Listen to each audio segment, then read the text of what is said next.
Utiliser des mots et des expressions pour traduire la douleur physique et morale qu'elle a subie au cours de son excision.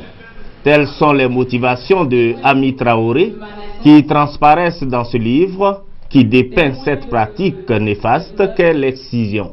Le livre est intitulé « Le couteau brûlant ». Cette œuvre raconte sans faux fuyant cette pratique d'un autre âge dont elle a été victime à Bouaké dans les années 80. Cet ouvrage vient d'être présenté au public. Demander à toutes les femmes qui ont été victimes de l'excision d'en parler, de rompre le silence, et c'est pourquoi sur chaque livre vendu, 10% sera reversé pour la prise en charge des victimes des séquelles de l'excision. Le récit de Ami Traoré n'a laissé personne insensible dans la salle. À grosses larmes, hommes et femmes ont exprimé leur amertume et leur soutien à l'écrivaine. Nous devons maintenant aller vers nos moments, leur expliquer que cette pratique est vraiment ignoble et qu'elle déshonore la femme. En tant que femme, c'est le moment de se lever, de prendre l'engagement, continuer cette lutte. Outre raconter l'histoire de l'auteur, ce livre exhorte les femmes